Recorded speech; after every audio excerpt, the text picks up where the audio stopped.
अच्छा बच्चों, good afternoon everyone. कैसे हो आप लोग? ठीक हो? तो इस बुक की लगभग बातें हमने कर ली हैं, लगभग कर ली हैं। इसके बाद जो आपका नेक्स्ट पोर्शन है फिर वही इंक्लूसिव एजुकेशन शुरू हो गया, फिर वही VIHI वाली बातें शुरू हो गई हैं इसके अंदर। तो रिपीटेड हैं बट टॉपिक तो चलेंगे। जिन बच्चों ने स्टार्टिंग की क्लासेस नहीं ली होंगी ना, जैसे जिन्होंने विजुअल इम्पेयरमेंट के बारे में नहीं पढ़ा है, हियरिंग इम्पेयरमेंट के बारे में नहीं पढ़ा है, तो वो दोबारा से उस चीज़ को पढ़ सकेंगे, सीख सकेंगे। वैसे रिकॉर्डेड वीडियो पढ़ी भी होंगी, अगर आप देखना चाहो तो देख सकते हो। बट कंसर्न ये है कि टॉपिक हमारा लास्ट क्लास में कौन सा हुआ था? RT कंप्लीट हो गया था? लास्ट तक हो गया था? ठीक है, तो यानी कि RT हमारा लास्ट क्लास में हो गया था। आज हमें करना है पर्सन विथ डिसेबल्ड एक्ट 2006, है ना। कुछ नहीं है बच्चों, सेम जो हमने PWD पढ़ा था, है ना, सेम वही है, बस थोड़ा सा इसके अंदर कुछ चेंजेस किया गया है, वो हमें देखना है बस खाली। ठीक है, तो डिसेबल्ड एक्ट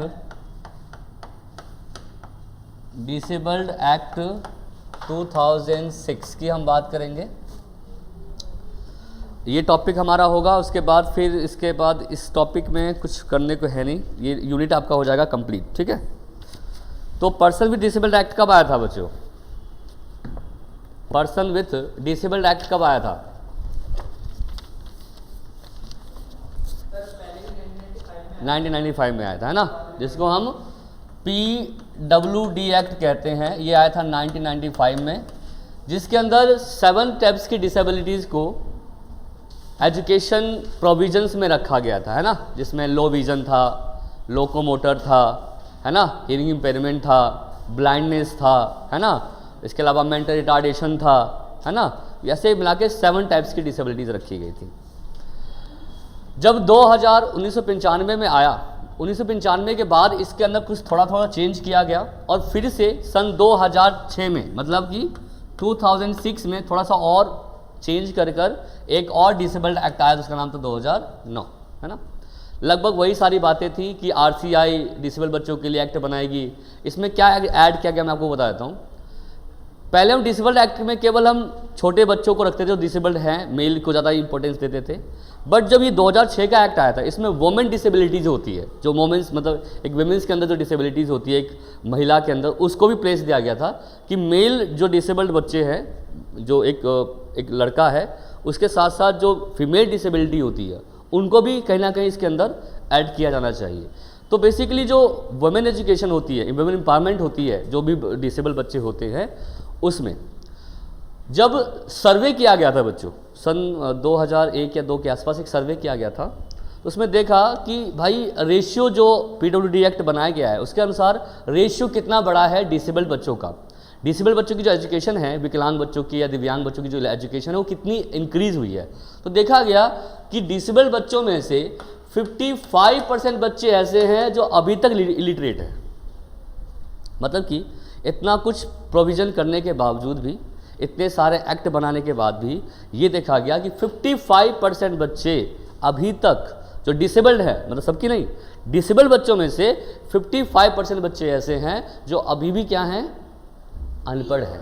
अभी भी उनको स्कूल में एजुकेशन नहीं मिल पा रही है, अभी भी उनके साथ डिस्क्रिमिनेशन किया जा रहा है, अभी भी उन बच्चों को एक एजुकेशनल प्रोग्राम या जो स्ट्रेटजी बनाई जाती है वो उनके लिए कुछ नहीं हो जा रहा है।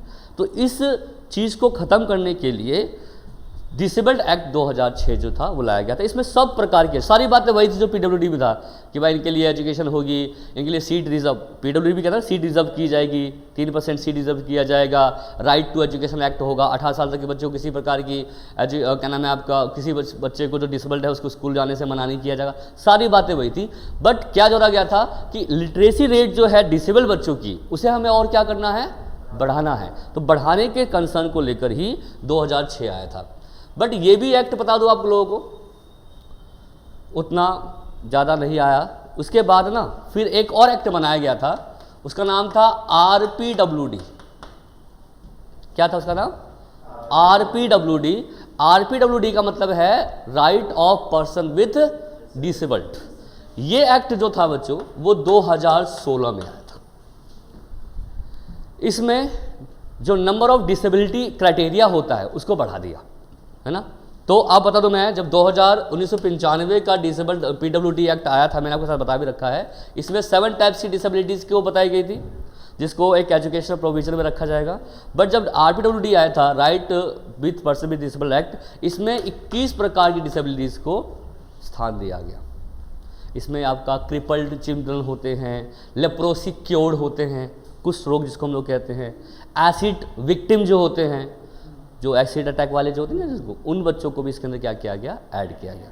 तो अब देख रहे हो कि इसकी नींव कहीं ना कहीं 95 से रखी गई थी। 86 के बाद जो NP 86 आया था, न्यू एजुकेशन पॉलिसी 1986, याद है ना, उस पॉलिसी के बाद ना बच्चों हर एक प्रकार की फील्ड की एजुकेशन को ना स्थान दिया गया बच्चों एजुकेशन के अंदर। यूनिवर्सलाइजेशन ऑफ एजुकेशन, शिक्षा का सार्वभौमिकरण, मतलब कंपलसरी एजुकेशन मिलेगी। सब शिक्षा अभियान जिसने सबकी शिक्षा की बात की थी। उसके बाद NCF जिसने करिकुलम फ्रेमवर्क की बात की थी। RTE जिसने एजुकेशन फॉर ह्यूमन क्या नाम है आपका, राइट टू एजुकेशन की बात की थी। सबको सब एक 6 to 14 ईयर्स के बच्चे को निःशुल्क और अनिवार्य शिक्षा मिलेगी और उनका फंडामेंटल राइट होगा। तो 86 के बाद ना एक तरह से ना एजुकेशन में और ज़्यादा कहते हैं ना, हर एक फील्ड में, चाहे वो आपका नॉर्मल बच्चों के लिए हो, चाहे वो आपका डिसेबल बच्चों के लिए हो, उन सभी बच्चों को शिक्षा देने की बात की गई थी। ठीक है, तो 1995 वाला तो हम पढ़ चुके हैं ऑलरेडी, है ना। अब हम किसके बारे में बात कर रहे हैं, 1986। अब देखो ये 2006 वाला, ये आपकी पेज में दिया हुआ है, पेज नंबर है आपका, आपकी बुक में दिया हुआ है पेज 117, है ना, 117 पेज नंबर आपकी इंग्लिश वाली बुक के हैं। और हिंदी वाली बुक में दिखा दूं मैं आप लोगों को, ये दिया हुआ है पेज नंबर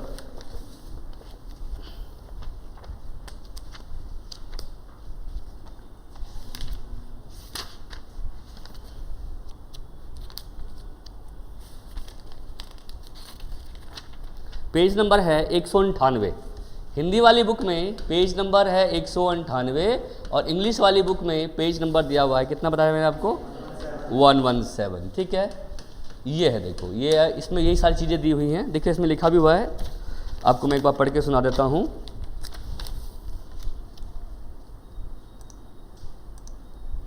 दिया हुआ है ना कि national policy for person with disabled was formed on 10 फरवरी 2006, यानी कि एक डिसेबल बच्चों के लिए एक नेशनल पॉलिसी मतलब क्या होता है, एक राष्ट्रीय स्तर पर एक पॉलिसी बनाई गई थी। कब बनाई गई थी वो, 10 फैब को, कितना था, 10 फैब 2006 में ये बनाया गया था। और नेशनल पॉलिसी है, जब भी नेशनल पॉलिसी होती है ना, तो उसमें स्टेट का रोल ज़्यादा ना होकर किसका रोल ज़्यादा होता है, सेंटर का रोल ज़्यादा।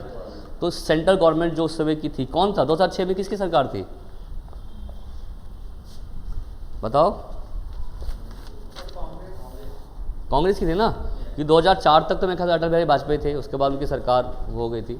तो नेशनल पॉलिसी के आधार पर ये बनाया गया था, यानी कि जो एक्ट जिन्होंने बनाया ये एक्ट, उसमें कौन इन्वॉल्व था, सेंट्रल गवर्नमेंट, क्योंकि ये नेशनल प्रोग्राम है। ये क्या है, ये एक नेशनल प्रोग्राम के रूप में मान्यता प्राप्त है। चलिए, लिखा हुआ है, this is a policy confirm by the ministry of social empowerment. किसने बनाया था ये, किसके थ्रू था ये, मिनिस्ट्री ऑफ सोशल, हाँ,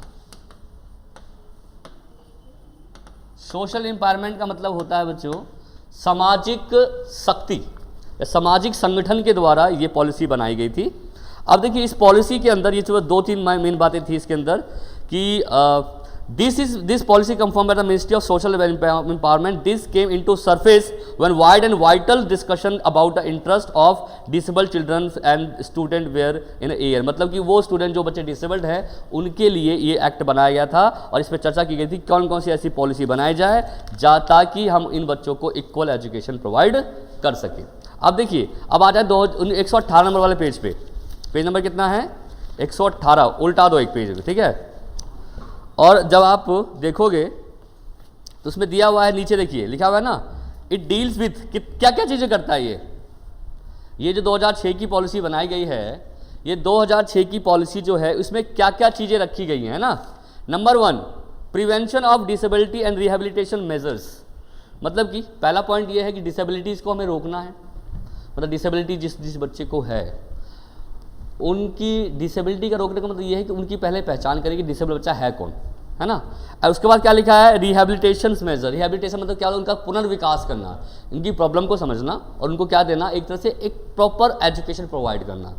तो देखिए जितना, पहली बात तो प्रिवेंशन का मतलब यहाँ पे देखो, जिसको डिसेबिलिटी हो चुकी है उसको हम रोक तो सकते नहीं हैं, अब हो गई तो हो गई, है ना। बट हम कोशिश कर सकते हैं कि जितनी डिसेबिलिटी है ना वहीं तक रुकी रहे, आगे ना बढ़े। आपने देखा होगा स्कूल वगैरह होते हैं ना, स्कूल में हम प्रॉपर चेकअप करवाते हैं, वहाँ पे एक डॉक्टर रहता है जो बच्चों की ना प्रॉब्लम्स को चेक करता रहता है डे बाय डे या वीक में, सो दैट कि वो ये देखे कि भाई जो प्रॉब्लम इसकी में थी कहीं वो बढ़ी तो नहीं है या कितनी घटी है। घटना तो बेसिकली चलो ठीक है कम ही होता है, बट बढ़े भी ना। तो प्रिवेंशन करना है और डायग्नोसिस करना है कि बच्चे की प्रॉब्लम कौन से फील्ड में है। और अगर हम 1995 के आधार पर डिसेबिलिटी की बात कर रहे हैं तो इसमें बच्चे की कौन सी प्रॉब्लम थी, वो लो विजन था। ये सारी चीज़ें देखिए कि लो विजन कितना है, मतलब देख कितना पा रहा है, सुनने में दिक्कत, तो सुनने में कितनी प्रॉब्लम आई है, कितनी बड़ी है, कितनी घटी है, सारी चीज़ें देखी जाएगी। सेकंड है वुमेन विद डिसेबिलिटी। मैंने क्या बोला था, वुमेन्स की भी एजुकेशन की बात की गई थी। जो डिसेबल्ड बच्चे वुमेन हैं उनको भी प्लेस दिया जाएगा, मतलब कोई बायस नहीं किया जाएगा। बायस इन द सेंस कोई भेदभाव नहीं होगा उन बच्चों के अंदर। जिस प्रकार से हम मेल डिसेबिलिटीज़ को प्लेस दे रहे हैं ना, उसी प्रकार जो वुमेन एजुकेशन होता है, वुमेन डिसेबिलिटी होगी उसको भी प्लेस दिया जाएगा, ठीक है। चिल्ड्रन विद डिसेबल्ड, बच्चों को भी दिया जाएगा, ये तो पहले से चलता आ रहा है। जो बच्चे छोटे बच्चे हैं वो डिसेबल्ड कितने हैं उनको प्लेस दिया जाएगा, ठीक है। बैरियर्स फ्री एनवायरमेंट, मतलब क्या हुआ इसका, बाधा मुक्त वातावरण। क्या हुआ इसका मतलब, बैरियर फ्री एनवायरनमेंट। और कोई भी पॉलिसी होती है ना बच्चों, वो बैरियर फ्री एनवायरनमेंट होती है। क्या होता है बैरियर फ्री एनवायरनमेंट, एक होता है रिच एनवायरनमेंट, सुना आप लोगों ने, एक होता है बैरियर फ्री एनवायरनमेंट।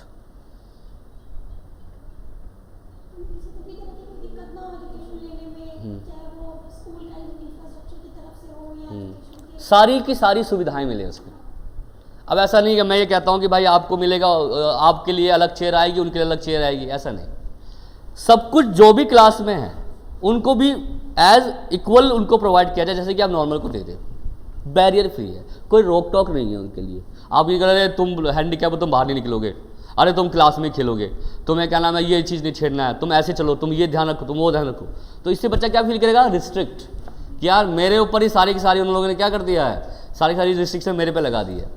तो हर अपने अकॉर्डिंग सीखने का, पढ़ने का, क्वेश्चनिंग करने का, क्यूरियोसिटी डेवलप करने का अपने तरीके से मौका मिलना चाहिए। और जो भी फैसिलिटीज़ प्रोवाइड की जा रही है स्कूल के द्वारा, वो सारी फैसिलिटीज़ जो होती हैं जिस प्रकार से नॉर्मल को मिल रही है ना, उसी प्रकार से जो बच्चे डिसेबल्ड हैं उनको भी देनी चाहिए, सो दैट कि उनको किसी प्रकार की प्रॉब्लम ना हो। तो बैरियर फ्री मतलब कि किसी प्रकार की अपॉर्चुनिटी जो मिल रही है वो सबको मिले, उनके भी किसी प्रकार का रिस्ट्रिक्शन नहीं होना चाहिए, ठीक है। Next issues of disability certificate. Yes, ये एक इंपॉर्टेंट पॉइंट है। ये आपको पता है ना, आरसीआई काम करता है ऐसा। आरसीआई आपको पता है ना, रिहेबिलिटेशन काउंसिल ऑफ इंडिया क्या करता है, पहले तो कोर्सेज निकालता है, ट्रेनिंग देता है और सर्टिफिकेशन का काम भी वही करता है। तो जो बच्चे, अब देखिए, अब आप मान लो डिसेबल्ड हो, तो डिसेबल्ड के लिए आपको एक सर्टिफिकेट बनाना पड़ता है ना, वो आरसीआई बना के देते हैं आपकी, जहाँ भी आप ये बच्चा डिसेबल्ड है। तो ऐसे कुछ प्रोविजन भी हो जिसमें जो बच्चा डिसेबल्ड है ना उसकी पहचान की जाए, उसका एक सर्टिफिकेट दिया जाए, हाँ ये बच्चा जो था ये डिसेबल्ड है और इसके लिए इस प्रकार के प्रोग्राम हम बनाएंगे। अगला पॉइंट क्या कह रहा है, प्रमोशन ऑफ एनजीओज। एनजीओ जानती क्या होता है, एनजीओ की फुल फॉर्म क्या होती है, नॉन गवर्नमेंट ऑर्गेनाइजेशन होता है ना, वो क्या काम करती है, वो सिमिलर काम करती है जो वो गवर्नमेंट करती है, बट वही वाली बात है कि उनको गवर्नमेंट की तरफ पैसा नहीं मिलता, फ्री ऑफ कॉस्ट, है ना। तो गवर्नमेंट जो एनजीओज बनाए गए, जो हालांकि गवर्नमेंट अप्रूवल एनजीओज होते हैं, जो गवर्नमेंट का उसके ऊपर थोड़ा सा उनके ऊपर कहते हैं एक उसको एक प्रमोट करने की वाली बात करते हैं। तो एनजीओ ना, देखिए कुछ लोग बच्चे ऐसे होते हैं ना जो स्कूल वगैरह जाकर या किसी और जगह जाकर पढ़ना पसंद नहीं करते, बट अपने आसपास की जो सोशल वर्कर्स जो होते हैं वो एनजीओ चलाते हैं जिसमें बच्चे आके पढ़ते हैं। तो जो बच्चे स्कूल तक नहीं आ सकते या जिनको लगता है कि हम स्कूल नहीं जाना चाहते, तो उनको ना एक एनजीओ के द्वारा भी एजुकेशन दी जाए या उनको अवेयर किया जाए कि आप ना एजुकेशन लो, क्योंकि आप जिस प्रकार से नॉर्मल बच्चे एजुकेशन ले रहे हैं उस प्रकार से आप एक डिसेबल्ड हो और आप भी एजुकेशन ले सकते हो। तो जितने भी एनजीओज वगैरह हैं उस एनजीओज को क्या मिले, प्रमोशन मिले, कि आप प्रमोट करें उसको, कि आप इन बच्चों को अवेयर करो और शिक्षा लेने के लिए उनको क्या करो, मोटिवेट करो। तो इसके लिए क्या होने चाहिए, एनजीओज होने चाहिए। नेक्स्ट क्या है, collection of information of disabled person, यानी कि जगह जगह पर ये आपका पीडब्ल्यूडी एक्ट भी कहता है कि पहले आप जाओ, घूमो, देखो कि इसमें क्या क्या दिक्कत है। और आप डिसेबिलिटी जो ऐसी चीज़ है कि हर एक डिसेबिलिटी और डिजीज़, अगर आप सारी डीजी और डिसेबिलिटी पढ़ोगे ना, आप कहोगे यार मेरे में ये चीज़ प्रॉब्लम है, यार मेरे में ये है, पक्का। चाहे वो फिजिकल ले लो, hearing impairment, visual impairment, locomotor, autism, PTS. PTS सुना आप लोगों ने? पीटीएस तो सबको होता है, पोस्ट ट्रॉमेटिक स्ट्रेस। सुना आप लोगों ने पीटीएस के बारे में? सदमा लग जाता अचानक से, है ना। फ्रेंड का ऊपर सदमा गया, बहुत बिलीव करते थे, उसने धोखा दे दिया, पैसे लेके भाग गया, आपका सदमा लग गया आपको। या आपके परिवार के कुछ लोग गए थे घूमने के लिए, किसी के परिवार के लोग घूमने गए थे और एक्सीडेंट हो गया और परिवार का कोई नहीं बचा, सदमा लग गया। सदमा किसी चीज़ का हो सकता है बच्चों। और सदमे के बाद आता है बच्चों डिप्रेशन। आप उसी के बारे में सोच रहे हो, हमेशा आपका 24 घंटे में से 5 घंटे आप केवल इसी बात के लिए रोते हो कि मेरे साथ ये हादसा हो गया, है ना। और कुछ लोग तो आजकल तो आपको पता ही है कि बड़े बड़े आशिक टाइप के बच्चे भी होते हैं जो इतना सदमा बदमाशी करते हैं अपनी नस काट लेते हैं, है ना। तो ऐसे भी कुछ सदमे वाले और ट्रॉमेटिक अटैक वाले बच्चे होते हैं। तो पीटीएस हो गया, इसके अलावा ऑडिटरी डिसऑर्डर्स हो गए, बहुत सारी डिसेबिलिटीज़ हमारी हैं और डिजीज़ हैं जो कि पाई जाती है। तो यहाँ पे केवल हम डिसेबिलिटी अगर हम बात करें तो कुछ ऐसी डिसेबिलिटी जो फिजिकल या हमारे मेंटल से क्या होती है, कनेक्टेड होती है, उसकी हम बात कर रहे हैं, ठीक है। तो क्या है, collection of information about the disabled, कि डिसेबिलिटी किस किस को है और कौन कौन सी है ना। डिसेबिलिटी किस किस को है और कौन कौन सी है। तो सर्वे हो, लोग वहाँ पे जाके घूमें फिरे, देखें कि कहाँ क्या प्रॉब्लम है, किसको हियरिंग इम्पेयरमेंट वाले बच्चे कितने हैं, सुनने में असमर्थ कितने हैं, और सुनने में भी कितने पार्शियल हैं, या आपका सीवियर केसेस वाले कितने हैं। अगर बच्चा फिजिकली डिसेबल्ड है तो कितना है, चल बिल्कुल नहीं पा रहा है, या क्रिपल्ड जानते हो कौन होता है? क्रिपल्ड चिल्ड्रन कौन से होते हैं? अपंग बालक। हाँ, कोई भी एक ऐसा पार्ट है जो प्रॉपरली मतलब डिस्ट्रॉय हो चुका है, जो यूज में है ही नहीं बिल्कुल भी। जैसे एक हाथ फूट जाना, या एक क्या नाम है आपका, एक हाथ कट जाना, मतलब एक हाथ किसी एक्सीडेंट में कट गया तो क्रिपल्ड होते हैं वो। उसको हम लोकोमोटर के अंदर ही रखते हैं। किस में रखते हैं? जो बॉडी से कनेक्टेड। लोकोमोटर पढ़ा था ना हमने, लोकोमोटर न्यूरोलॉजिकल डिसऑर्डर, याद ही नहीं होगा आप लोगों को? याद है? Very good. क्या क्या पढ़ा था लोकोमोटर में, बताना जरा। कौन कौन सी थी? फिजिकली थी, लोकोमोटर तो फिजिकली होता है। और फिजिकल में कौन कौन सी प्रॉब्लम्स? हैंडीकैप हो गया, पोलियो विक्टिम हो गए उसके अंदर, और वो था ना एक डिफॉर्मिटी डिसऑर्डर। डिफॉर्मिटी जानते क्या होता है? टेढ़ा मेरा शरीर, ऐसे मुंह ऐसे टेढ़ा सा हो रखा है, हाथ के ये ऐसे निकला हुआ है ना। तो सारी जो फिजिकल मसल्स से प्रॉब्लम हो, बोन की प्रॉब्लम हो, या नर्वस सिस्टम्स की प्रॉब्लम जो हमारे शरीर में होती है, जिसकी हमारी शरीर की बनावट अलग प्रकार की दिख जाती है, वो सब लोकोमोटर में आता है। और इस लोकोमोटर से आपके मूवमेंट में दिक्कत आती है ना, फिजिकल टास्क करने में दिक्कत आती है, या बॉडी के जो एक्टिविटीज़ होती है उसको करने में जो दिक्कत है, जो डे टू डे लाइफ की एक्टिविटीज़ ना कर पाओ आप, जिसकी वजह से, वो सब लोकोमोटर का पार्ट होता है बच्चों। अब एक हाथ आपका कट गया तो आप हो गए क्रिपल्ड से आप कोई काम कर पाओगे क्या? एक हाथ से तो आप काम ही नहीं कर पा रहे हो, है ना। यानी कि आपका एक पार्ट क्या हो गया, डिस्ट्रॉय हो चुका है। तो आप किस में आ गए? लोकोमोटर में। लोकोमोटर में का मतलब ये होता है कि कोई ऐसी फिजिकल प्रॉब्लम जिसका इम्पैक्ट ऐसा पड़ा है जो आप फिजिकल टास्क करने में भी आप सक्षम नहीं हो, ठीक है। तो उनको हम लोकोमोटर में रखते हैं। सोशल सिक्योरिटी देना उसको, सोशल सिक्योरिटी की उनको समाज में एक सिक्योरिटी मिले, उनको भी उसी प्रकार की सिक्योरिटी मिले जैसे कि हम नॉर्मल को दे रहे हैं। अलावा research of the situation, research of situation, क्या प्रॉब्लम है और प्रॉब्लम कहाँ से, रिसर्च मतलब उसकी ढूंढना प्रॉब्लम को, इस प्रॉब्लम आई कहाँ से बच्चे के अंदर। एनालिसिस ऑफ करंट सिचुएशन, वास्तविक सिचुएशन कैसी है, पहले कैसा था, अब कैसा है ना। एनालिसिस ऑफ करंट हो गया। Cultural involvement of children with Sen, Sen क्या होता है? स्पेशल एजुकेशनल नीड्स, ये हम आगे पढ़ेंगे, अभी सेन भी आएगा आपको, और ये सेन आपको आगे भी काम आएगा, ठीक है। सेन होता है स्पेशल एजुकेशनल नीड्स, है ना, यानी कि जो बच्चों को विशेष आवश्यकताएं चाहिए होती हैं।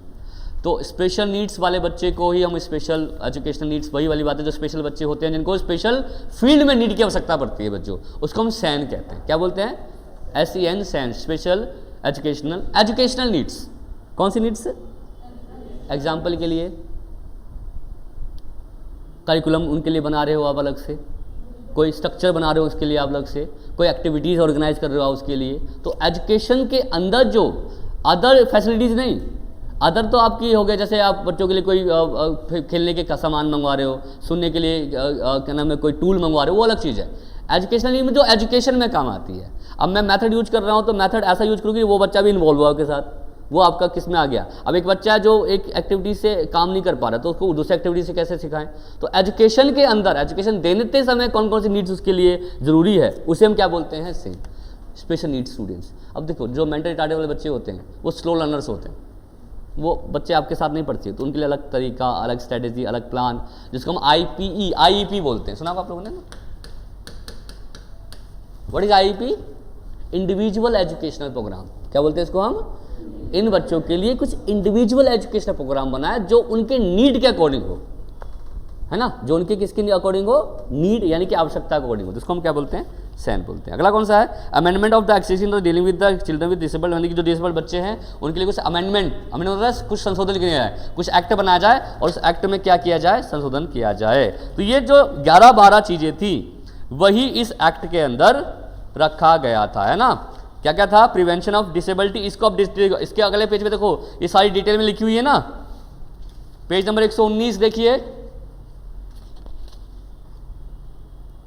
पेज नंबर 119 देखा आप लोगों ने, ये सब इन्होंने डिटेल में बता रखा है इसके अंदर। Prevention of disability, women with disability, children with disability, barrier free environment, है ना। It is most important factor recommended by the national policy proper growth of children with disability. The barrier free environment helps the to sound of development of child. Such environment will enable to think, to act and independently. Think, act and independently मतलब क्या है? अपने according सोचे, समझे और काम करे। अगर मैं आपके ऊपर रिस्ट्रिक्शन लगा दूं, भैया ये जवाब नहीं मिला तो ये डंडा पड़ेगा, ये काम किया तो ये चीज़ पनिशमेंट मिलेगी, तो आप अच्छा फील करोगे यहाँ पर?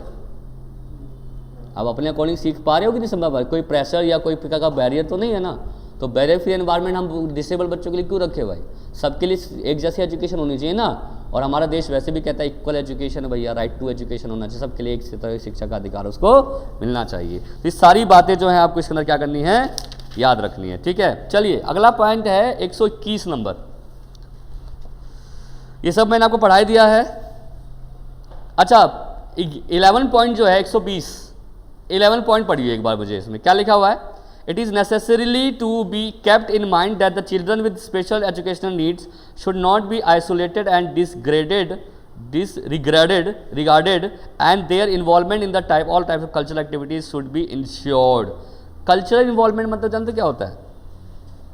जो कल्चरल एक्टिविटीज़ आप बच्चों के लिए करवाते हो ना, वो इन बच्चों के लिए भी होने चाहिए। मतलब जो एक्टिविटीज़ आप ऑर्गेनाइज कर रहे हो स्कूल्स में किसी न किसी तरीके से, तो आप इन बच्चों के लिए भी उस चीज़ को क्या करो, कल्चरल एक्टिविटीज़ को, कल्चरल एनवायरनमेंट उनको क्या करो, आप प्रोवाइड करो, जो स्पेशल नीड्स वाले बच्चे हैं, ठीक है। चलिए तो अब हम आते हैं पेज नंबर 121, क्या है? Discuss of rehabilitation council of RCI। RCI तो हो गया ना हमारा, RCI तो हो गया ना, तो इसको क्या पढ़ रहे हैं फिर, बस खत्म। अब ये डिसेबल बच्चों के लिए पेज नंबर 124 देखो, 124, page number 124।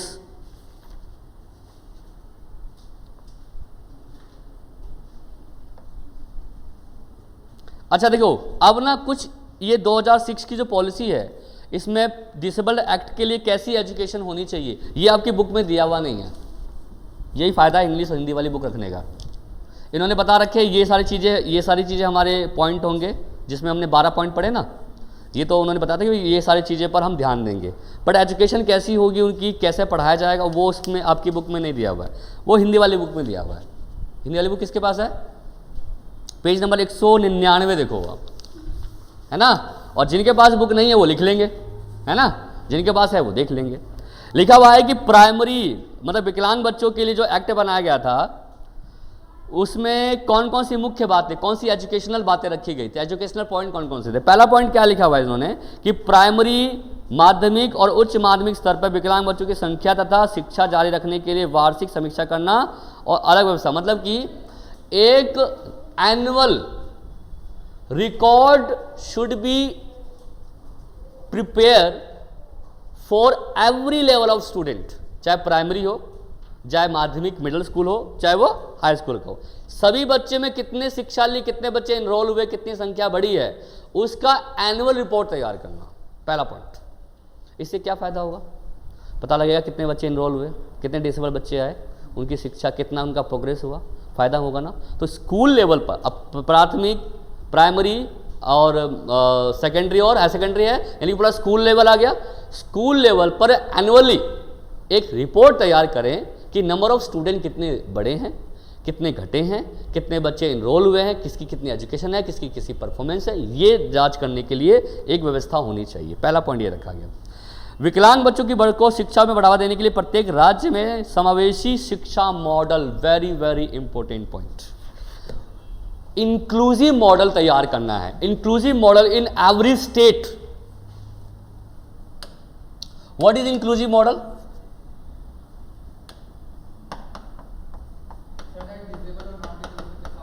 Yes, inclusive model का मतलब ये होता है कि आप ये देखोगे कि भाई नॉर्मल बच्चे कितने पढ़ रहे थे और उस नॉर्मल बच्चे के बाद जो हमारे एबनॉर्मल या जो स्पेशल नीड्स वाले बच्चे हैं वो बच्चे कितना इंटरेक्ट कर रहे हैं, उनकी एजुकेशन कैसे चल रही है और हम उन दोनों बच्चों को कितने अच्छे तरीके से फैसिलिटीज़ दे पा रहे हैं।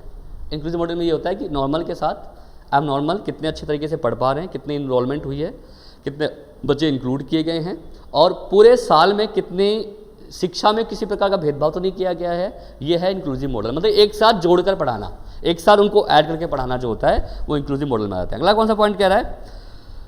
अनेक विकलांग बच्चों की समावेशी शिक्षा में शामिल नहीं हो सके हैं उन बच्चों को स्कूल में शैक्षिक सेवाएं मिलती रहेंगी। विशेष स्कूल मुख्य धारा द्वारा समावेशी शिक्षा में शामिल होने के लिए विकलांग बच्चों को तैयार करने में सहायता करना, मतलब कि डिसेबल बच्चे जो क्लास स्कूल में हैं उन बच्चों को इंक्लूसिवली इंक्लूड करना स्कूल के अंदर। ये है इसका मतलब कि भाई जो बच्चे डिसेबल्ड हैं उन डिसेबल्ड बच्चे को क्या करना, एक मेन स्ट्रीम में, मेन स्ट्रीम जानते क्या होता है? मेन स्ट्रीम कौन सी स्कूल होते हैं? जो आम स्कूल हमारे होते हैं। Special schools are different from the main stream schools. Main stream schools वो स्कूल्स होते हैं जो हमारे आम स्कूल्स होते हैं, है ना। तो ये देखा जाए कि जो मेन स्ट्रीम वाले स्कूल्स के अंदर इंक्लूसिव एजुकेशन दी जा रही है जहाँ पर, वहाँ पर डिसेबल बच्चे को कितना ऐड कर दो। डिसेबल बच्चे जो हमारे हैं उन बच्चों को क्या करना, मेन स्ट्रीम में क्या करना, ऐड करना। ये है इसका मतलब, ठीक है। अगला पॉइंट क्या है? 6 वर्ष की आयु तक विकलांग बच्चों की पहचान की जाए तथा इनके बाद उनका आवश्यक उपचार किया जाए ताकि वे समावेशी शिक्षा में भाग ले सकें। मतलब first of all recognize the disable children up to 6 age of 6 साल, क्योंकि क्या था पहले 6 to 14 था ना, तो 6 साल की एज के कितने बच्चे डिसेबल्ड हैं पहले उसकी करो पहचान, ठीक है। पहचान कर ली, फिर उसका करो प्रॉब्लम सॉल्व कि प्रॉब्लम क्या है, किस प्रकार की डिसेबिलिटी है उसके अंदर। पहचान कर ली, सॉल्व कर दिया, then you can add them in the inclusive schools. उनको क्या करो, एक समान स्कूल में क्या कर दो, जोड़ दो। हम इंक्लूसिव स्कूल नहीं बोलते, हम उन इंक्लूसिव स्कूल्स को हम बोलते हैं रेगुलर स्कूल्स। स्कूल इंक्लूसिव तो एजुकेशन होती है जहाँ पर नॉर्मल और एबनॉर्मल को हम पढ़ाते हैं। जो स्कूल में पढ़ाते हैं वो रेगुलर स्कूल्स होते हैं। कौन से स्कूल होते हैं? रेगुलर स्कूल, मतलब जो मेन स्ट्रीम वाले स्कूल्स होते हैं। तो पहले तो प्रॉब्लम को, पहले 6 साल के बच्चे को क्या करो, 6 साल तक जो बच्चा है उसकी प्रॉब्लम को पहले फाइंड आउट करो, डिसेबिलिटी को फाइंड आउट करो, फिर डिसेबिलिटी को करो सॉल्व, अगर कर पा रहे हो तो। देन आपको लग रहा है कि बच्चा अब ठीक है, अब बच्चा नॉर्मल के साथ ऐड हो सकता है, तो इसको आप क्या करो, इंक्लूसिव क्लासरूम के अंदर क्या करो, उसको ऐड करो, ठीक है। ये अच्छा पॉइंट है बच्चों। फोन टूट गया मेरा।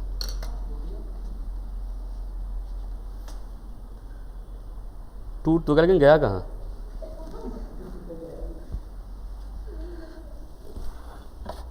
नहीं, फ़ोन नहीं टूटा है, फ़ोन तो बचा हुआ है, ये टूट गया। नहीं, ये भी बचा हुआ है। चलो, वो सब कुछ बचा हुआ है, सब कुछ ठीक है। चलिए आगे बढ़िए। मानसिक रूप से अपंग बच्चों के लिए मनोवैज्ञानिक पुनर्वास केंद्र की स्थापना की जाए। ये अच्छा पॉइंट है। फॉर द मेंटल डिसेबल्ड या मेंटल इलनेस प्रॉब्लमेटिक चाइल्ड या मेंटल इलनेस वाले बच्चे जो हैं उनके लिए साइकोलॉजिकल रिहैबिलिटेशन सेंटर, क्या बोलते हैं, psychological rehabilitation centre. Psychological rehabilitation वो होते हैं जहाँ पे बच्चे की मानसिक समस्या को देखा जाता है, मेंटल प्रॉब्लम्स को, जहाँ बच्चे की जो भी, जैसे बच्चे सोच नहीं पाते हैं या कंफ्यूज रहते हैं या उनको बहुत सोचने में दिक्कत होती है, टास्क करने में दिक्कत होती है, कंफ्यूजन रहते हैं ईस्ट वेस्ट नॉर्थ वेस्ट में, जो भी साइकोलॉजिकल प्रॉब्लम है उन बच्चों के लिए साइकोलॉजिकल रिहैबिलिटेशन जो सेंटर्स होते हैं वो खोले जाएं, सो दैट उनका मेंटल इलाज हो सके वहाँ पर, मेंटल क्या हो सके, इलाज। तो शुड क्या लिखा हुआ है, क्या खोले जाएं, psychological rehabilitation centre for the mental problematic child, या मेंटल क्रिपल्ड चिल्ड्रन बोलते हैं इसको, बोलते हैं मेंटली क्रिपल्ड, जो मेंटली क्या है, क्रिपल्ड है, मेंटली रूप से क्या है, अपंग है, उन बच्चों के लिए केंद्र खोले जाएं, और उनको सुविधाएं भी दी जाएं उनको ठीक होने, ठीक है। कुछ स्कूल विद्यालय बच्चों का नामांकन नहीं करते हैं, ऐसे मुख्य रूप से स्कूली अधिकारियों को तथा शिक्षकों को विकलांग व्यक्ति की क्षमता के बारे में क्षमता की कमी के कारण को होना चाहिए। देखिए ये वो है, बच्चों को स्कूल क्या करता है, विकलांग डिसेबल्ड बच्चों का एडमिशन ले लेता है, नहीं जी हम नहीं पढ़ाएंगे इनको। तो पहली बात तो वो स्कूल ऐसा करता है तो PWD एक्ट के अकॉर्डिंग भी उन स्कूल पर कार्रवाई हो सकती है, क्योंकि राइट टू एजुकेशन एक्ट के अनुसार हर बच्चा शिक्षा लेने के लिए है, तो आप उस बच्चों को क्या नाम है रोक नहीं सकते।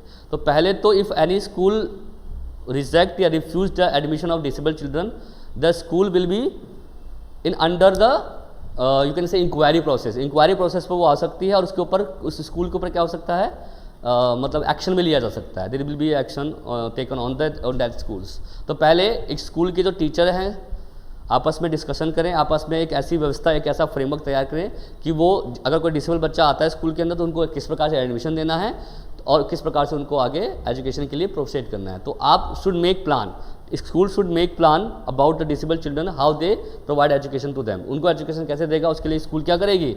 और जो बच्चा डिसेबल्ड है और उसका अगर नामांकन नहीं हुआ है, इफ़ कोई रजिस्टर नहीं हुआ है उसका, तो उसको स्कूल में क्या करेगी, एडमिशन देगी। अगर बच्चा डिसेबल्ड है कैसा भी है उसको एडमिशन देगी वो। तो ये पॉइंट आपको ध्यान रखना है, यानी कि स्कूल के अंदर उन बच्चों का एडमिशन होना चाहिए।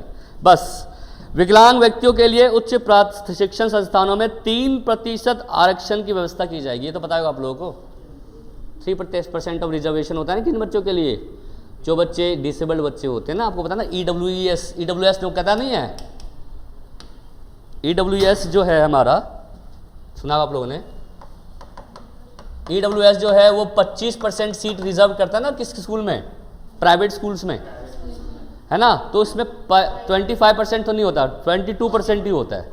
3% सीट जो होती है ना वो हमारे इसके लिए होती है, स्पेशल बच्चों के लिए होती है, जिसमें आपका विजुअल इम्पेयरमेंट, हियरिंग इम्पेयरमेंट और लोकोमोटर वाले बच्चे होते हैं। तो ये चीज़ वही बता रहा है, 3% सीट जो होना चाहिए किन बच्चों के लिए रिजर्व होनी चाहिए, जो बच्चे डिसेबल्ड होते हैं इन बच्चों के लिए, ठीक है। और बैरियर फ्री एनवायरनमेंट होना चाहिए, ये तो पता ही आप लोगों को, ठीक है। नेक्स्ट पॉइंट है यूज टेक्नोलॉजी का यूज होना चाहिए स्कूल्स के अंदर, है ना, मतलब कि बच्चों के लिए तकनीकी का प्रयोग होना चाहिए। टीचिंग लर्निंग एड्स स्कूल्स में अंदर होने चाहिए, जो इन बच्चों के लिए, जैसे जो बच्चा सुनने में असमर्थ है या देखने में असमर्थ है, उन बच्चों के लिए क्या होना चाहिए, टीचिंग लर्निंग एड्स अवेलेबल होने चाहिए स्कूल्स के अंदर। और ये भी बोला है ओपन स्कूल्स खोले जाएं, जो कुछ बच्चे ऐसे हैं ना जो पढ़ के एजुकेशन छोड़ देते हैं, बट उनके बच्चों के लिए ओपन स्कूल्स ऑर्गेनाइज किया जाए ताकि वो वहाँ पर भी शिक्षा ले सकें, ठीक है। स्कूलों में माता पिता परामर्श शिकायत निवारण प्रणाली की स्थापना होनी चाहिए। मतलब स्कूल के अंदर ना ग्रीवेंस वो होता है, डिपार्टमेंट होता है, ग्रीवेंस जानते हो क्या होता है, शिकायत एक केंद्र होना चाहिए स्कूल के अंदर, जो ना मतलब प्रॉब्लम को सुने कि भाई ये दिक्कत है, ये प्रॉब्लम आ रही है। तो अगर वैसे मैं पेरेंट्स हूँ, मुझे लगता है कि मेरे बच्चे में कि कोई प्रॉब्लम है तो ठीक नहीं कर पा रहा, तो वो वहाँ पर ना उस सेंटर में जाके वहाँ पर बोल सकते हैं कि हमारी ये प्रॉब्लम है, मेरी टीचर से या इस टीचर से ये शिकायत है मेरी। तो एक ऐसा स्कूल में केंद्र होना चाहिए जहाँ पर टीचर पेरेंट्स के साथ कनेक्ट रहे और वहाँ पर उनकी प्रॉब्लम को सॉल्व किया जा सके, ठीक है। बस कंप्यूटर कोर्स, कंप्यूटर को विशेष महत्व देना चाहिए, ये भी लिख लो। कंप्यूटर जो नॉलेज है वो प्रोवाइड होना चाहिए इन बच्चों के लिए भी। सोशल जस्टिस होना चाहिए इन बच्चों के लिए। बस ये सी चीज़ें हैं इसके अंदर, और इसके अंदर कुछ पढ़ना नहीं है। क्वेश्चन कैसे पूछेगा ये पूछ लो, लिख लो बस खाली कि लिखोगे क्वेश्चन कैसे पूछ सकता है, ये लिखेंगे आप लोग। Discuss the chief features of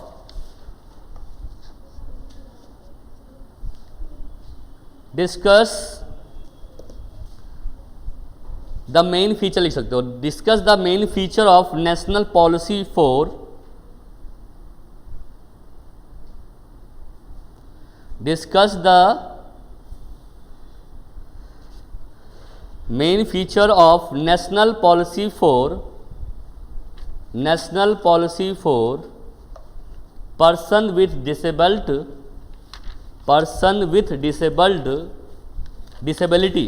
disability 2006 2006 with reference to inclusive education, with reference to inclusive education, Hindi में लिखोगे समावेशी शिक्षा के संदर्भ में व्यक्तियों के लिए, समावेशी शिक्षा के संदर्भ में व्यक्तियों के लिए राष्ट्रीय नीति विकलांग 2006 के मुख्य लक्ष्यों का वर्णन कीजिए, मुख्य लक्ष्यों का वर्णन कीजिए।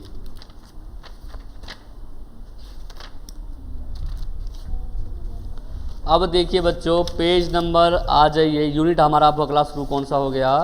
यूनिट हो गया थर्ड शुरू, थर्ड है ना? हाँ, यूनिट थर्ड शुरू हो गया हमारा। पेज नंबर हिंदी वाली बुक में 213 और इंग्लिश वाली बुक में पेज नंबर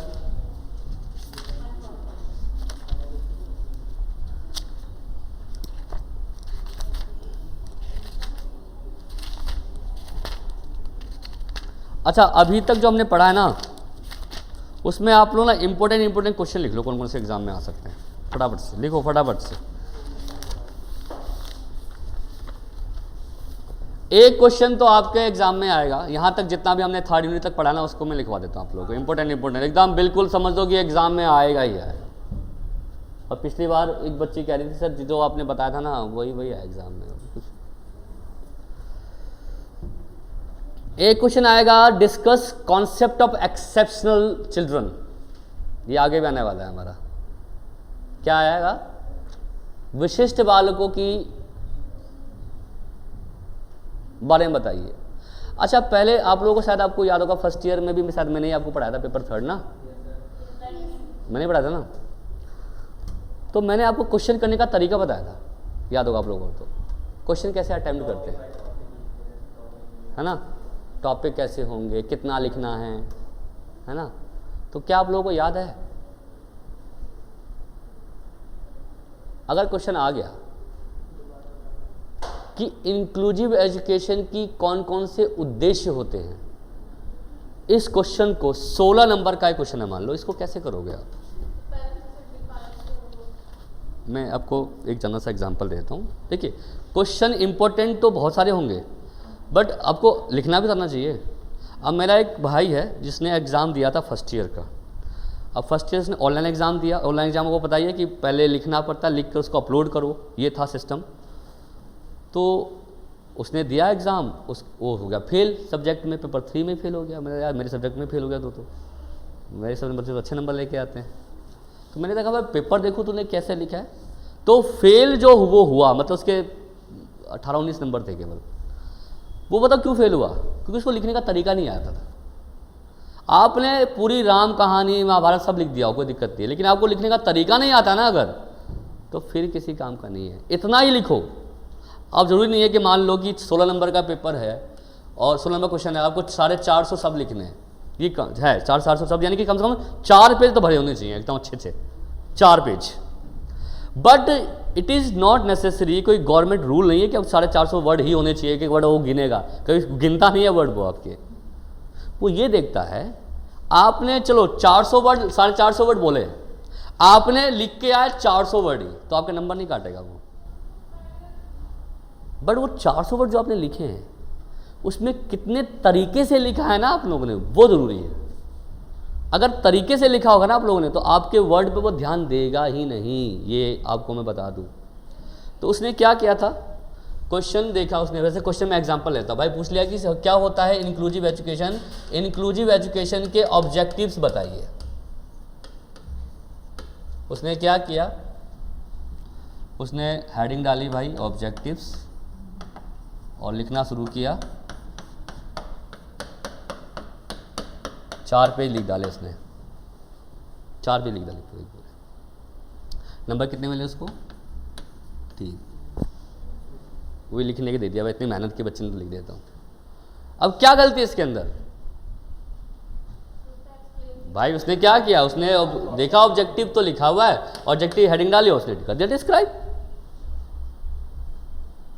बट गलती क्या है? गलती है प्रेजेंटेशन की, है ना। गलती क्या है? प्रेजेंटेशन की। आपने कहीं कुछ हेडिंग नहीं डाली, कोई आपने मेन पॉइंट्स को आपने अंडरलाइन नहीं किया, आपने उसके डेफिनेशंस नहीं बताई, आपने उसकी कुछ हिस्ट्री नहीं बताई, आपने सीधा ऑब्जेक्टिव लिखा और आपने अपनी पूरी कहानी शुरू कर दी। तो ये आती है दिक्कत। तो आप क्वेश्चन क्या बोला है कि ऑब्जेक्टिव क्या है? ऑब्जेक्टिव कितने मार्क्स का लिखना है? 16 मार्क्स का। 16 मार्क्स में सर ऑब्जेक्टिव तो ज़्यादा कितने होंगे? 10 होंगे, 12 होंगे। 10-12 में थोड़ा पूरा पेज भर देंगे हम, पॉसिबल ही नहीं है। बट आया हुआ है 4 नंबर में, तो चलो ठीक है 4 नंबर में तो लिख देंगे। बट कितने नंबर का है? 16 मार्क्स का। तो वो आपका दिमाग दिखना चाहता है कि आप कितना तेज हैं, कितना तेज लिख सकते हैं। अब देखिए उसने क्या बोला है? ऑब्जेक्टिव बताने के लिए, है ना। लेकिन ऑब्जेक्टिव तो उसने पूछा है, बट आपको ना बताना पड़ेगा सबसे पहले उसका इंट्रोडक्शन, कि ऑब्जेक्टिव से पहले हम देखते हैं कि एजुकेशन है क्या। तो आपने स्टार्ट किया किससे? उसके इंट्रोडक्शन से, है ना, कि भाई ये कब आया, किसने इसकी पहल की थी, कौन सी पॉलिसी में पहली बार ये इंट्रोड्यूस किया गया, क्या इसका मोटिव था, क्या क्यों ये लाया गया था। तो आपने 5, 7, 10 लाइन में आपने क्या क्या इंट्रोडक्शन को डिफाइन किया, ठीक है। फिर आपने इसकी डेफिनेशन बताई कि इंट्रोडक्शन है क्या एक्चुअली में, है ना। इसको आपने क्या किया? डेफिनेशंस बता दिया आपने। डेफिनेशंस आपने कम से कम 5, 7 लाइन 10 लाइन इसकी डेफिनेशन लिख दी। एक आध जो कोई फिलोसफर है तो उसकी भी डाल दिया आपने। फिर आपने लिखा इसके कैरेक्टरिस्टिक्स, क्या विशेषताएं थी एजुकेशन की, आपने उसको भी 10-5 लाइन में क्या किया। और जब आप ये लाइन लिख रहे हो ना, तो यहाँ पर भी आप हेडिंग डालते हुए लिखेंगे। हेडिंग डालते हुए, हेडिंग से उसको बता देते हैं कि हाँ इस चीज़ में इसने ये बात लिखी है। अब यहाँ इंट्रोडक्शन भी आप सीधा 10 लाइन लिख दो, बट 10 लाइन में जब लिख रहे हो ना, तो वहाँ पर जो मेन चीज़ें उसको क्या करो, कुछ नया करना नहीं है, कर दिया आपने। डेफिनेशन लिखी आपने। कैरेक्टरिस्टिक्स में कैरेक्टरिस्टिक्स सारे पॉइंट टू पॉइंट होने चाहिए। पॉइंट में नहीं बन रहा है तो भी पॉइंट बना के लिख दो, नहीं बन रहा है फिर भी पॉइंट बना के लिख दो, है ना। अब जैसे अब एक ने आपने जैसे मान लो कि 10 लाइन लिखी हुई है और उसमें कोई पॉइंट नहीं मिल रहा, तो कोई एक ऐसी चीज़ पकड़ लो उसमें से जिससे कि पॉइंट बन जाए। अब मैं बोलता हूँ कि school should provide the rich environment to the students so that they can develop the more education या more learning from the teacher and the school environment. ये है। अब इस लाइन इसकी हेडिंग क्या बनेगी? Rich environment. बात समझे मेरी? अगर हेडिंग नहीं भी दिया हुआ है ना, तो हेडिंग बनाना सीखो आप, ये सबसे इंपॉर्टेंट चीज़ होती है। हमने हेडिंग डाली, पॉइंट टू पॉइंट हेडिंग लिखी, पॉइंट उसको डिस्क्राइब कर दिया। फिर ऐसे आप करेक्टरिस्टिक अगर 16 मार्क्स का है, कम से कम 10 करेक्टरिस्टिक लिख दो। फिर आओ, फिर मुद्दा क्या आता है? अब करेक्टरिस्टिक हो गया, यानी कि आपने करेक्टरिस्टिक आते आते सारी चीज़ डिफाइन कर दी है। आपने बता दें कि हाँ मुझे पता है एक दूसरे एजुकेशन होता क्या है। फिर आप किस पे आओ? ऑब्जेक्टिव पे 10-15 पॉइंट लिख दो, डिटेल पूरी पॉइंट। देखो आपको कम से कम 16 में से ना कम से कम 12 से 13 नंबर लेके जाएगा। बट आपने बोलो सर मैंने आपने बोला था शब्दों पे ध्यान नहीं देता है और मैंने सब कुछ अच्छे से लिख दिया, बट सर मैंने लिखे 200 शब्द ही। ये भी नहीं चलने वाला बच्चों, कम से कम उसको डिटेल में तो लिखोगे ना। तो ये भी चीज़ आपको ध्यान रखनी चाहिए। तो ये एक तरीका होता है किसी भी क्वेश्चन को करने का। जितना हो सके हेडिंग डालो, नहीं बना तो भी एक हेडिंग बना दो, जिससे उसको अट्रैक्ट करो आप। अट्रैक्ट इन द सेंस कि आप उसको बता सको कि हाँ सर मैंने लिखा है, देखो ये चीज़ यहाँ पे लिखा हुआ है मैंने, या वो देखिए। उससे आपकी वर्ड पावर भी देखेगा और आप उसको हेडिंग समझ में आ गया ना आपने क्या लिखा है, तो वो पढ़ेगा भी नहीं कि आपने उसमें लिखा क्या है। हेडिंग पूरे लाइन को डिस्क्राइब कर देती है। तो ये चीज़ आपको ध्यान रखना है। तो एक्सेप्शनल अगर मैंने बोला है तो केवल एक्सेप्शनल नहीं बताना आपको। एक्सेप्शनल तो बताओगे, उसके पार्ट्स बताओगे, उसकी कैरेक्टरिस्टिक बताओगे, एक्सेप्शनल और नॉर्मल में डिफरेंस क्या है वो भी बता दो। समझ में आपको? तब बनेगा वो 16 मार्क्स का क्वेश्चन। ये आपको ध्यान रखना है। चलिए आगे पर देखिए, नेक्स्ट क्वेश्चन लिखेंगे जो आपके एग्जाम में आने की पूरी संभावना है। चलिए नेक्स्ट क्वेश्चन लिखेंगे जो आपके एग्जाम में आ सकता है अभी तक।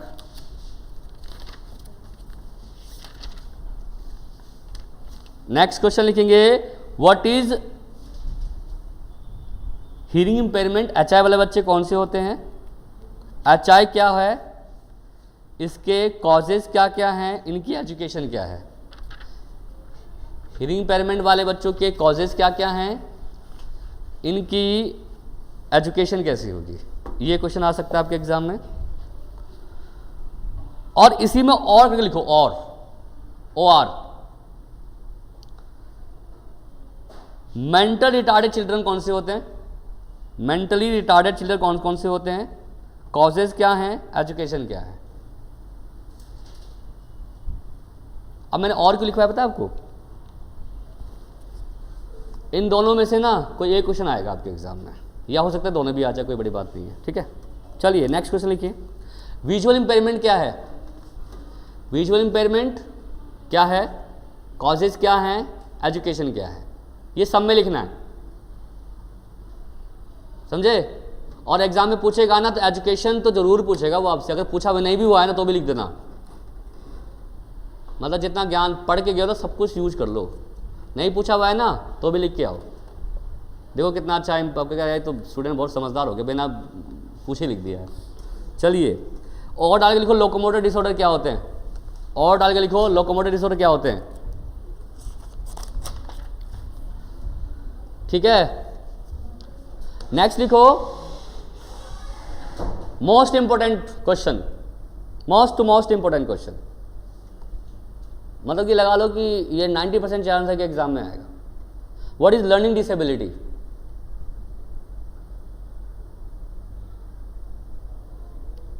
ठीक है। इसकी कैरेक्टरिस्टिक्स क्या हैं, ट्रीटमेंट कैसे होता है और एजुकेशन कैसे होगी।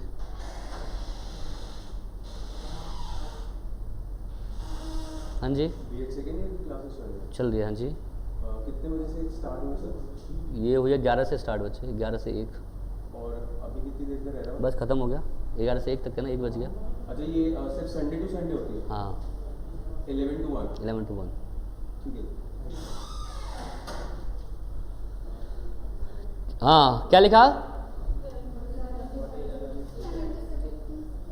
डिसेबिलिटी क्या है, कैरेक्टरिस्टिक्स क्या क्या है इसके, ट्रीटमेंट और एजुकेशन, हाँ ठीक है। नेक्स्ट लिखो most to most important question, मतलब मोस्ट से भी 2-4 और मोस्ट जोड़ दो उसके अंदर। हाँ लर्निंग डिसेबिलिटी क्या है बच्चे, ये पूछा हुआ है क्वेश्चन, लर्निंग डिसेबिलिटी क्या है, उसके कैरेक्टरिस्टिक्स क्या है, ट्रीटमेंट क्या है और एजुकेशन क्या है जी। नेक्स्ट लिखो व्हाट इज इंक्लूसिव एजुकेशन,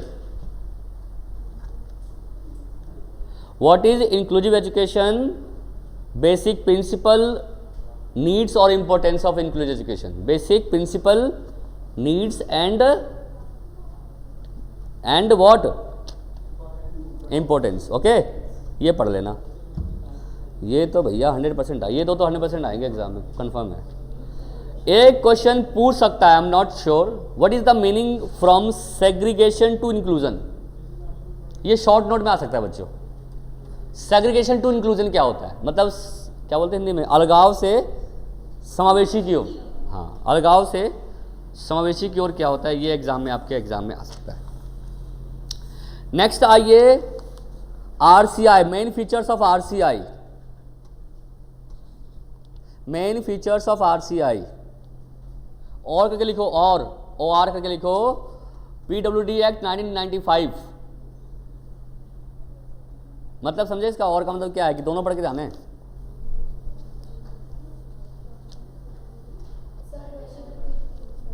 कौन सा है लास्ट वाला, RCI, main feature of RCI, okay. और में लिखोगे PWD एक्ट 1995,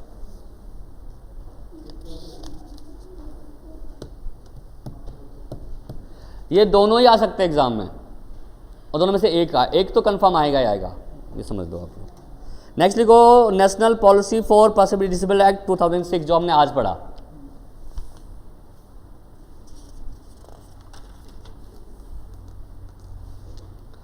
बाकी जो होगा वो नेक्स्ट क्लास में बता देंगे, अभी तक तो इतना ही, आपको इतने पढ़ लो, इतना पढ़ डाला लाइव झिंगा लाला। National policy for person with disable act 2006, इतना पढ़ दो, कम से कम 4 क्वेश्चन तो अटेम्प्ट कर जाओगे आप, ठीक है। इसके आगे हमें और भी पढ़ना है, इंक्लूसिव वो पीयर ट्यूटोरिंग, कोऑपरेटिव लर्निंग, ये सब आगे आएगा अभी, वो हम पढ़ेंगे। तो नेक्स्ट जो हमारी क्लास होगी उसमें हम यूनिट नंबर, जो हमारा 3rd यूनिट है, शायद लास्ट यूनिट होगा, ये 4th भी है, 4th भी है, 4th में ज़्यादा नहीं होगा, फिर 3rd यूनिट हम शुरू करेंगे, ठीक है। तो स्टार्टिंग चीज़ें तो हमें करनी नहीं है, जिसमें इंक्लूसिव एजुकेशन दे रखा है, एक्सेप्टेड चिल्ड्रन, ये सारी चीज़ें दे रखी है, सेम चीज़ें रिपीटेड है, तो थोड़ा सा समझाते हुए आगे बढ़ेंगे उसको, ठीक है। फिर हम आगे कोऑपरेटिव लर्निंग, इन सब के बारे में बात करेंगे।